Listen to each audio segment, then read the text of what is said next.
Dans l'épisode de cette semaine, je vais aborder un sujet qui touche, je dirais, 95% de nos clients, que ça fasse longtemps ou non qu'ils s'entraînent et c'est être en mesure de gérer tant les highs que les lows. Donc, si tu es dans un processus présentement, si tu commences un processus, si tu as déjà commencé un processus, peu importe c'est quoi ta situation, c'est sûr que tu as déjà vécu des périodes que ça allait moins bien, des périodes que ça allait mieux, des semaines que peut-être tu progressais pas.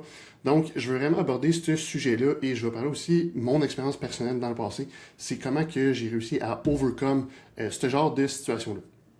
Parce que peu importe t'es qui dans la vie, peu importe qu'est-ce que tu fais, même si je suis un entraîneur, même si j'ai un gym, ça m'arrive encore des fois d'avoir des highs, des lows. Puis des fois, c'est plus dur de passer à travers certains highs ou certains lows.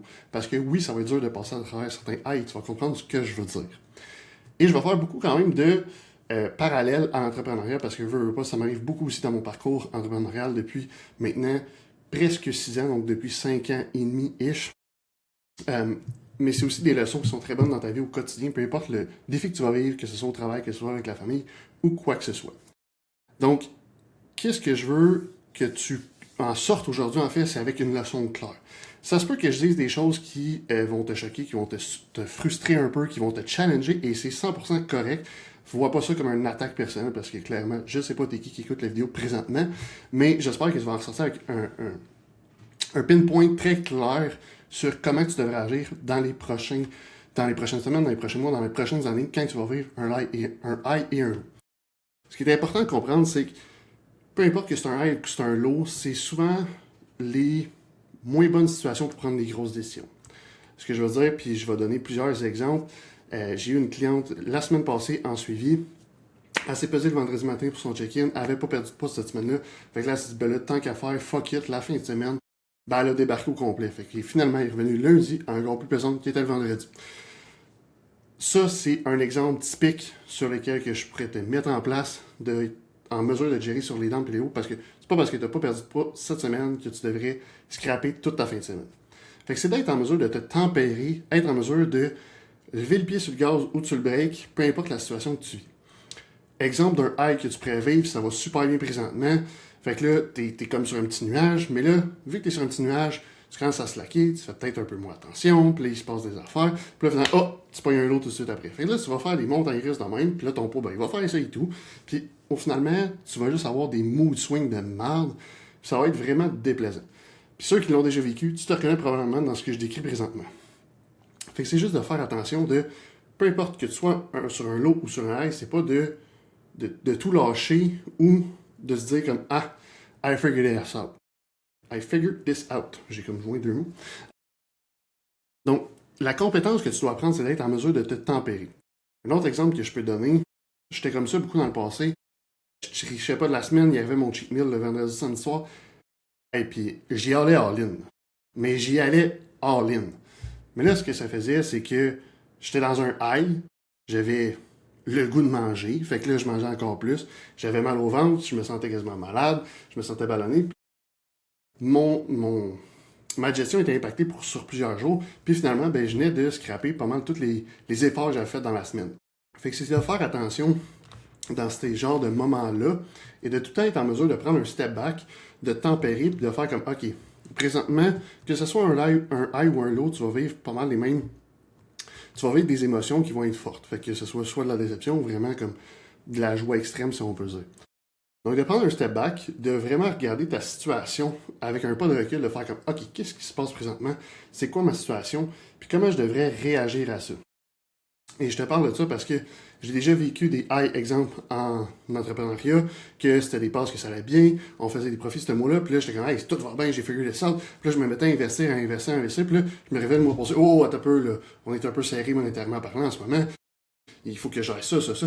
Et quand que j'étais dans un high, c'était pas le temps de faire de ce genre de grosses dépenses-là, de dire, est-ce que c'est des dépenses qui sont vraiment réfléchies, ou c'est vraiment comme une dépense de comme, hey, je suis sur un high, fait que let's go, je le fais. C'est de faire attention à ça et de prendre des décisions éclairées. Et c'est ce que j'essaie d'apprendre le plus possible à nos clients, d'apprendre une décision éclairée sur pas comment tu te sens, mais quels sont les faits. Donc, exemple que tu as triché, tu te sens mal, fait que là tu dis fuck it, ma fin de semaine est scrap, fait que je vais juste y aller all-in. Est-ce que c'est vraiment des faits? Pas tellement, c'est vraiment ton ressenti, c'est vraiment ton feeling, c'est vraiment tes sentiments. Fait que tu sens comme quoi que ta fin de semaine est scrap, fait que tu dis ben tant qu'à faire fuck it, j'y vais.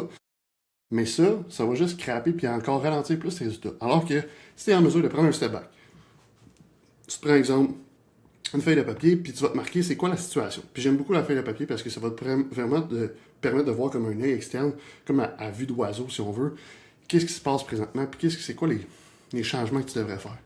Et on a une cliente qui le fait très très très bien. C'était une cliente qui avait beaucoup de problèmes au niveau justement des repas de triche, puis à chaque fois qu'elle trichait, ben là, souvent ça emmenait d'autres repas de triche, puis là finalement c'était peut-être 2-3 jours. Puis là, ben, elle a commencé à faire ça, puis tout le temps de se marquer, ok, mettons, qu'est-ce qui fait que présentement, ça va pas bien, puis là, je veux tout tricher. Mais là, finalement, elle s'est rendue compte que, ok, j'ai triché la veille, puis là, ça m'a comme donné le goût de manger plus biscuits, whatever, n'importe ce qu'elle mangeait. Puis le poulet riz, exemple, qui était moins intéressant. Mais ça, c'est 100% normal. Puis c'est bien correct aussi, parce que c'est sûr que si tu, mettons, manges du bœuf haché maigre, du saumon, des affaires de même, tu manges vraiment clean dans ta semaine, puis là, tu vas te claquer, je sais pas, de la pizza ou n'importe ce que t'aimes cheater. C'est plus gras, c'est plus salé, c'est plus savoureux en parenthèse. Fait que c'est sûr que ton repas du lendemain, il a l'air moins intéressant. Mais est-ce que c'est vraiment la réalité? Attends 2-3 jours, tu vas voir que finalement, il va être aussi intéressant qu'il était avant que tu aies cheaté. Fait que d'être en mesure de tempérer dans ton processus, c'est une des compétences clés que tu devrais être capable de développer, être en mesure de développer, et surtout une compétence que tu devrais travailler le plus possible pour être certain que peu importe que ce soit un high que tu vives présentement ou un low que tu vives présentement, que ben tu vas pas prendre des décisions qui font pas de sens, des décisions qui vont être vraiment juste émotionnelles, sur lesquelles tu seras pas capable d'avoir un plan d'action clair. Fait que quand que tout va bien, que tu es sur une belle constance, c'est le moment de mettre tes exit points. Ce que je veux dire par là, c'est de te mettre des règles en place quand il arrive des highs, mais aussi quand il arrive des lows.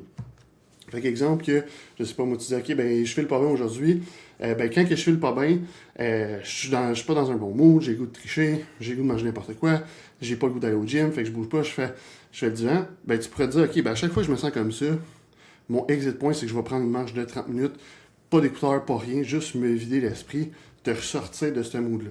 Ça pourrait être un exemple. Ça peut être une certaine musique, ça pourrait être une certaine vidéo, tu sais, peu importe ce qui va te faire du bien. Et c'est de mettre ces petites routines-là en place, puis dans ton high, ben c'est le contraire, de dire, ok, mettons, là, je suis dans un high, puis là, j'ai le goût que ça y aille, puis là, j'ai le goût de faire soit des dépenses, ou j'ai le goût de... Peu importe. Est-ce que présentement, c'est la bonne chose à faire pour tes objectifs sur le long terme? Fait que quand tu es dans un lot, tu sors de ton mood, tu sors de ton environnement pour changer d'air. Quand tu es dans un high, tu revois tes objectifs. C'est quoi tes objectifs présentement? Est-ce que ce que tu t'apprêtes à faire est vraiment aligné? Tu peux le faire aussi dans un lot, mais ça s'applique beaucoup plus au high. Fait que qu'est-ce que tu devrais faire? Puis est-ce que c'est une décision qui est réfléchie présentement ou c'est une décision un peu coup de tête que tout allait bien, fait que là, tu prends des grosses décisions pour faire tout plein de changements. Puis là, finalement, dans une semaine ou deux, tu le regrettes ou peut-être même le lendemain. Cette compétence-là, si tu es en mesure de la développer et vraiment de la maîtriser, ça va faire des gros changements dans ton processus, dans ta progression, parce que peu importe ce qui arrive, tu vas être en mesure de jouer avec ça.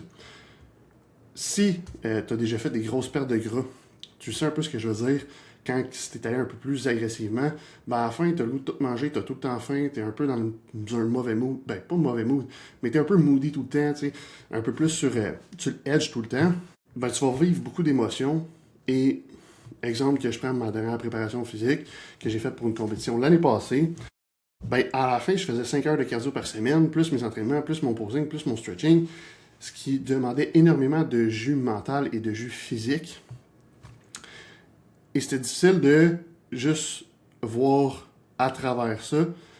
Donc, j'étais souvent dans des lows et le high souvent durait 15 minutes. Fait que c'est très difficile de continuer d'avancer, mais je revenais, ok, quand je suis dans un mood, qu'est-ce que je vais faire, qu'est-ce que je vais mettre en place. Puis là, c'est sûr que j'avais pas marché pendant 30 minutes parce que j'avais même pas l'énergie de faire ça. Mais je mettais des choses en place pour me rappeler, ok, qu'est-ce qui fait que je le fais? Dans ce cas-là, dans le cas de cette préparation physique-là, c'est vraiment, ok, c'est quoi l'objectif, qui est où le target?